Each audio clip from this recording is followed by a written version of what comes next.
SIR নিয়ে অনন্ত মহারাজের বক্তব্য বা আশঙ্কার কথা শুনলাম।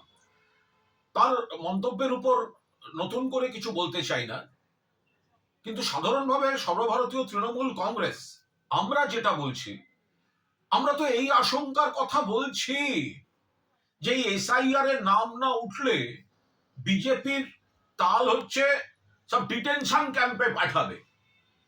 এবার আপনাকে বুঝতে হবে, মাননীয় নাগরিক, আপনাকে বুঝতে হবে যে বিজেপির এই যে খেলা, এই হঠকারী পদ্ধতিতে জাতীয় নির্বাচন কমিশনকে দিয়ে বৈধ নাগরিকদের নাম বাদ দেওয়ানো, একদিকে ডিটেনশন ক্যাম্পের হাতছানি, অন্যদিকে সরকারি সুযোগ সুবিধাগুলো আপনি পাবেন না, কারণ আপনি নাগরিক নন, আপনার ভোটার লিস্টে নাম নেই।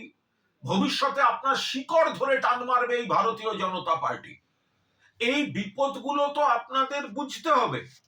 কিছু মানুষ কিছু দিনের জন্য বিজেপিকে বিশ্বাস করে বিভ্রান্ত হয়েছেন। আজ এসআইআর এর নাম করে তড়িঘড়ি বৈধ নাগরিকদের নাম বাদ দেওয়ার একটা ছক চলছে। ওরা বলেছিল 1 কোটি রোহিঙ্গা বাদ দেব। কোথায় রোহিঙ্গা? একজন রোহিঙ্গাকে চিহ্নিত করতে পারেনি, কারণ ওগুলো সব ভিত্তিহীন কুৎসা, কনফিউশন ক্রিয়েট করার জন্য এগুলো করা হয়েছিল। ফলে অনন্ত মহারাজ, তাদেরও তো কড়া অবস্থান নিতে হবে যদি মানুষের পক্ষে থাকতে চান।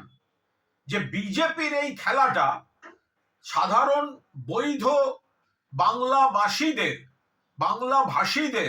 যারা পশ্চিমবঙ্গের নাগরিক, ভারতবর্ষের নাগরিক, বৈধ নাগরিক, তাদের শিকড় ধরে টান দিয়ে এসআইআর এ তাদের ভোটার তালিকা থেকে বাদ দিয়ে তাদের ডিটেনশন ক্যাম্পে অসমের মতো পরিস্থিতি করে ছাড়া। ফলে আমরা তৃণমূল কংগ্রেস, মমতা বন্দ্যোপাধ্যায়ের নেতৃত্বে, অভিষেক বন্দ্যোপাধ্যায়ের সেনাপতিত্বে বৈধ নাগরিকের অধিকার অটুট রাখার আমরা সর্বাত্মকভাবে পাশে আছি এবং বিজেপি চক্রান্তের বিরোধিতা করছি। অনন্ত মহারাজ যদি প্রকৃত নাগরিকদের শুভানুধ্যায়ী হন, তাহলে কড়া ভাষায় বিজেপির এই চক্রান্তের বিরোধিতা তিনিও করুন।